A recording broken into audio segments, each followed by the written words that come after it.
ബാറുടമകൾക്ക് വേണ്ടി മുഖ്യമന്ത്രിയും കെ ബാബുവും ഇടപെട്ടതിന്റെ രേഖകൾ പീപ്പിൾ പുറത്തുവിട്ടു. നിയമവകുപ്പിനെ മറികടന്ന് കെ ബാബു നേരിട്ട് നിയമ ഉപദേശം തേടി.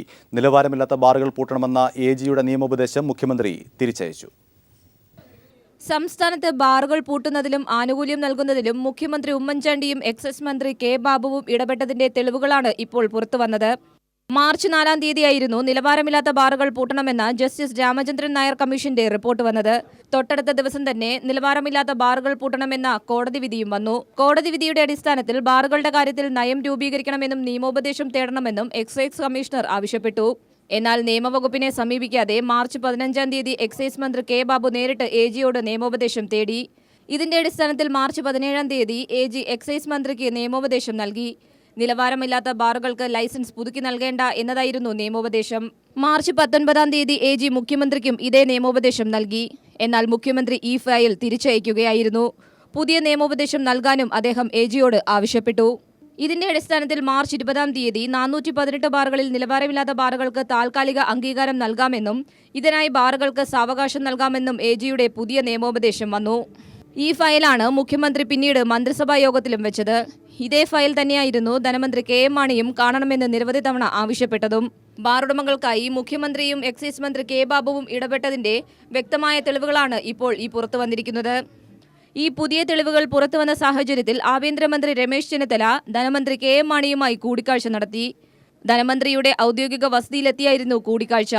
വിജിലൻസ് മന്ത്രി കൂടിയായ രമേശ് ചെന്നിത്തല കേസിൽ ധനമന്ത്രി സുരക്ഷിതനാണെന്നും ഇപ്പോഴത്തെ കൂടിക്കാഴ്ച തീർത്തും ഔദ്യോഗികം മാത്രമാണെന്നുമായിരുന്നു വിശദീകരിച്ചത്. ധനകാര്യമന്ത്രി ആഭ്യന്തരമന്ത്രി കാണുന്നതിന് എന്തെങ്കിലും പ്രത്യേകിച്ച് കാര്യമുണ്ടോ? ഞങ്ങൾ ഭരണപരമായി എത്രയോ കാര്യങ്ങൾ സംസാരിക്കാറുണ്ട്. ഞാനിന്ന് വയനാട്ടിൽ പോവാണ്. മാവോയിസ്റ്റുമായി ബന്ധപ്പെട്ട ചില കാര്യങ്ങൾക്ക് വേണ്ടിയിട്ടാണ് പോകുന്നത്. അപ്പോൾ അതുമായി ബന്ധപ്പെട്ട ചില കാര്യങ്ങൾ സംസാരിക്കാൻ വേണ്ടി വന്നു. മാണി സാർ സേഫാണോ എന്ത് ചോദ്യം? അദ്ദേഹം എന്ന് സേഫാണ്. എന്നാൽ കേസിൽ കെ എം മാണിയെ സംരക്ഷിക്കുന്ന നിലപാടുകളാണ് സംസ്ഥാന ആഭ്യന്തര വകുപ്പിന്റെ ഭാഗത്തു നിന്നും ഉണ്ടാകുന്നതെന്നാണ് സൂചന. News bureau, Thiruvananthapuram.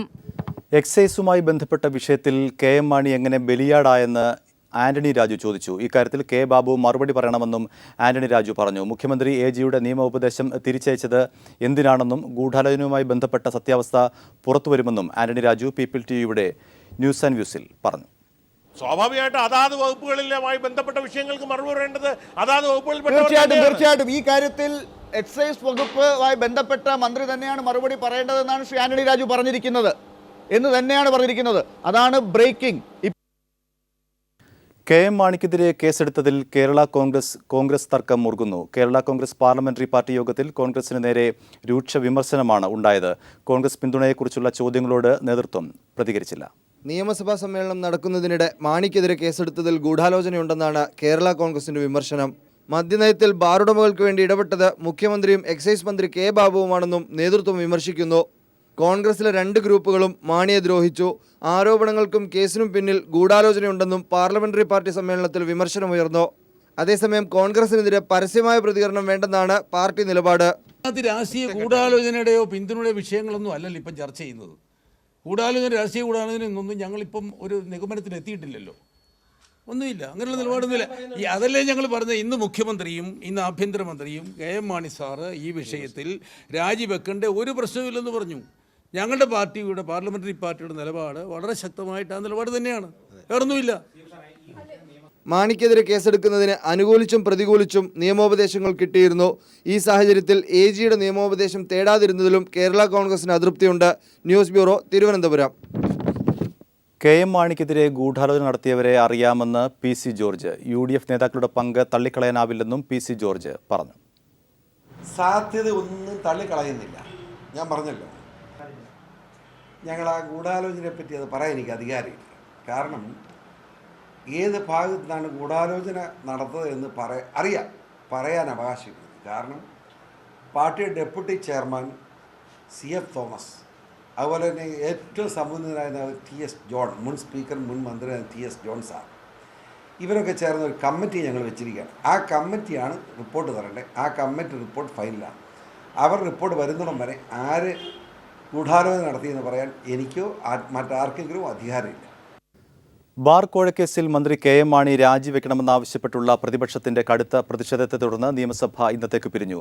മന്ത്രി കെ.എം. മാണി രാജിവെക്കണമെന്നാവശ്യപ്പെട്ട് പ്രതിപക്ഷം കൊണ്ടുവന്ന അടിയന്തര പ്രമേയത്തിന് അനുമതി നിഷേധിച്ചു. ഇതിൽ പ്രതിഷേധിച്ച് പ്രതിപക്ഷം മുദ്രാവാക്യം വിളിച്ച് സഭയുടെ നടുത്തളത്തിൽ കുത്തിയിരുന്ന് പ്രതിഷേധിച്ചു. തുടർന്ന് ചോദ്യോത്തരവേള ഉൾപ്പെടെയുള്ള സഭാ നടപടികൾ റദ്ദാക്കി നിയമസഭ ഇന്നത്തേക്ക് പിരിഞ്ഞു. കെ.എം. മാണി കോടിക്കണക്കിന് രൂപ പലരിൽ നിന്നും കോഴ വാങ്ങിയതായി ബിജു രമേശിന്റെ പുതിയ വെളിപ്പെടുത്തൽ പീപ്പിളിനോട്. ആരോപണങ്ങൾ ഉയരുന്ന സാഹചര്യത്തിൽ ജനങ്ങൾക്ക് രാഷ്ട്രീയത്തിൽ വിശ്വാസം നഷ്ടപ്പെടുകയാണെന്ന് പരിശുദ്ധ കാതോലിക്ക ബാവ പ്രതികരിച്ചു. കെ.എം. മാണിയുടെ രാജി ആവശ്യപ്പെട്ട് ഡിവൈഎഫ്ഐ സംസ്ഥാന വ്യാപകമായി മാർച്ച് നടത്തി. മന്ത്രി കെ.എം. മാണി രാജിവെക്കേണ്ടതില്ലെന്ന് കെ.പി.സി.സി പ്രസിഡന്റ് വി.എം. സുധീരൻ ആവർത്തിച്ചു. മന്ത്രി കെ.എം. മാണി രാജിവെക്കേണ്ടതില്ലെന്ന് കെ.പി.സി.സി പ്രസിഡന്റ് വി.എം. സുധീരൻ പറഞ്ഞു. മാണി രാജിവെക്കണമെന്ന ആവശ്യം അർത്ഥശൂന്യമാണ്.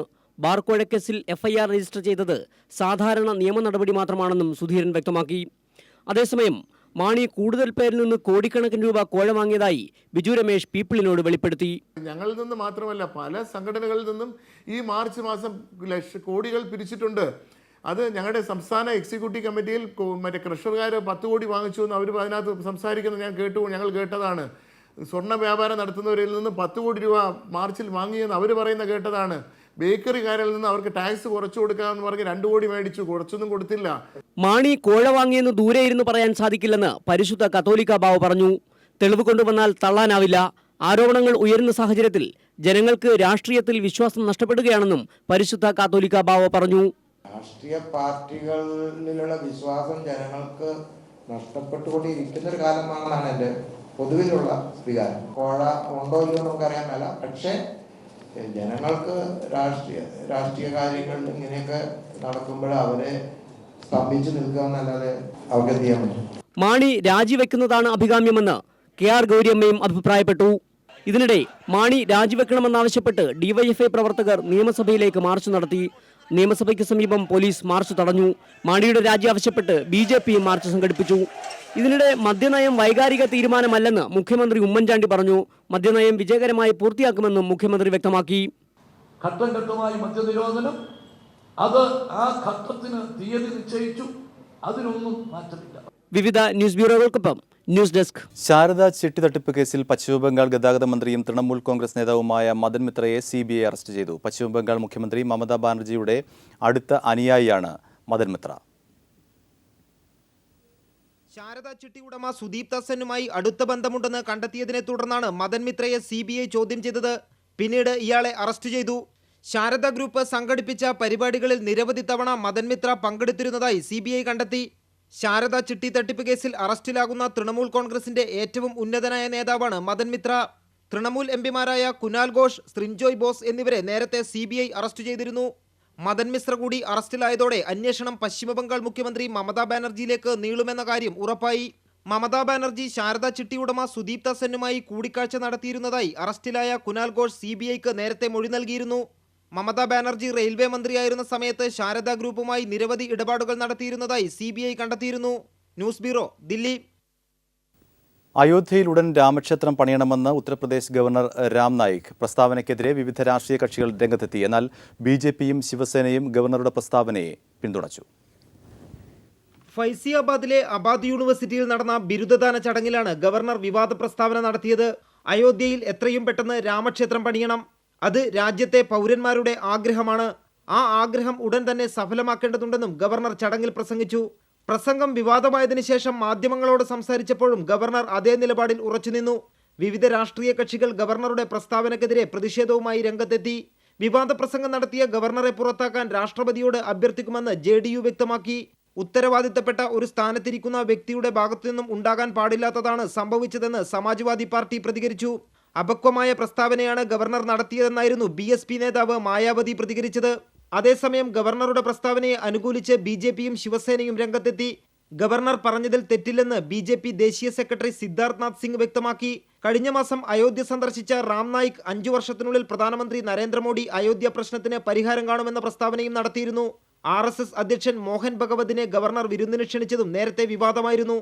ഒരു RSSകാരൻ എല്ലായ്പ്പോഴും RSSകാരൻ തന്നെയായിരിക്കും എന്നായിരുന്നു ഗവർണറുടെ അന്നത്തെ മറുപടി. News bureau, Delhi. ലോക്സഭയിൽ ഇന്നും പ്രതിപക്ഷ ബഹളം. ഗാന്ധിജിയുടെ ഘാതകൻ നാഥുറാം വിനായക് ഗോഡ്സെയെ ദേശീയവാദിയായി കാണണമെന്ന BJP MP സാക്ഷി മഹാരാജിന്റെ പരാമർശം ചോദ്യോത്തരവേള നിർത്തിവെച്ച് ചർച്ച ചെയ്യണമെന്ന് പ്രതിപക്ഷം ആവശ്യപ്പെട്ടതാണ് ബഹളത്തിന് ഇടയാക്കിയത്. ബഹളത്തെ തുടർന്ന് സഭ അല്പനേരം നിർത്തിവെച്ചു. പിന്നീട് സാക്ഷി മഹാരാജൻ തന്റെ പരാമർശത്തിൽ ഖേദം പ്രകടിപ്പിച്ചു. 19ാമത് കേരള രാജ്യാന്തര ചലച്ചിത്രമേളയ്ക്ക് തിരുവനന്തപുരത്ത് തിരിതെളിഞ്ഞു. നിശാഗന്ധിയിൽ മുഖ്യമന്ത്രി ഉമ്മൻചാണ്ടി മേള ഉദ്ഘാടനം ചെയ്തു.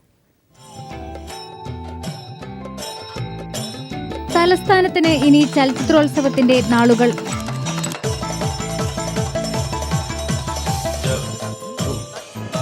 ാമത് രാജ്യാന്തര ചലച്ചിത്രമേളയ്ക്ക് തിരുവനന്തപുരത്ത് തിരിതെളിഞ്ഞു. നിശാഗന്ധിയിൽ നടന്ന ചടങ്ങ് മുഖ്യമന്ത്രി ഉമ്മൻചാണ്ടി ഉദ്ഘാടനം ചെയ്തു. മന്ത്രിമാരായ Thiruvanchoor Radhakrishnan, VS Sivakumar, CPIM politburo അംഗം MA ബേബി, അടൂർ ഗോപാലകൃഷ്ണൻ തുടങ്ങിയവർ ചടങ്ങിൽ പങ്കെടുത്തു. ചലച്ചിത്ര മേഖലയിലെ സമഗ്ര സംഭാവനയ്ക്കുള്ള ലൈഫ് ടൈം അച്ചീവ്മെന്റ് പുരസ്കാരം നേടിയ ഇറ്റാലിയൻ സംവിധായകൻ മാർക്കോ ബെലോച്ചിയെ തിരുവഞ്ചൂർ രാധാകൃഷ്ണൻ ആദരിച്ചു. 19ാമത് രാജ്യാന്തര ചലച്ചിത്രമേളയുടെ ജൂറി ചെയർമാൻ ചൈനീസ് സംവിധായകൻ ഷീഫിയും ഉദ്ഘാടന ചടങ്ങിൽ പങ്കാളിയായി. രാജ്യാന്തര ചലച്ചിത്രമേളയുടെ കാറ്റലോഗ് മാറ്റ ചെയർമാൻ GS വിജയൻ ഷാജി കൈലാസ് നൽകി പ്രകാശനം ചെയ്തു. Kerala state film development corporation chairman Sabu Cherian, Kerala film producers association chairman Suresh Kumar എന്നിവർ ഫെസ്റ്റിവലിന്റെ ഡെയിലി ബുള്ളറ്റിൻ പ്രകാശനം ചെയ്തു. TP സൂരജ് ആവിഷ്കരിച്ച സിഗ്നേച്ചർ ഫിലിം K നന്ദകുമാർ പ്രകാശനം ചെയ്തു. ഡാൻസിംഗ് അറബ്സിൽ മുഖ്യവേഷത്തിൽ അഭിനയിച്ച തൗഫിക് ബെർഹോനെ മേളയിൽ ആദരിച്ചു. 10 തിയേറ്ററുകളിലായി 140 ചിത്രങ്ങളാണ് രാജ്യാന്തര ചലച്ചിത്രമേളയിൽ പ്രദർശിപ്പിക്കുന്നത്. മെറിൻ മേരി ചാക്കോ, തിരുവനന്തപുരം. ശബരിമലയിലെ പൂജാതി കാര്യങ്ങളിൽ പ്രധാനിയാണ് റാക്കില. വഴിപാട് നേർച്ചയ്ക്ക് ശേഷം ഭക്തജനങ്ങൾക്ക് പ്രസാദം വിതരണം ചെയ്യാനാണ് സന്നിധാനത്ത് റാക്കില ഉപയോഗിക്കുന്നത്. ഉൾക്കാടുകളിൽ നിന്നും ശേഖരിച്ച് തലച്ചുമടായി കാട്ടുവഴിയിലൂടെ കിലോമീറ്റർ താണ്ടിയാണ് റാക്കില സന്നിധാനത്ത് എത്തിക്കുന്നത്.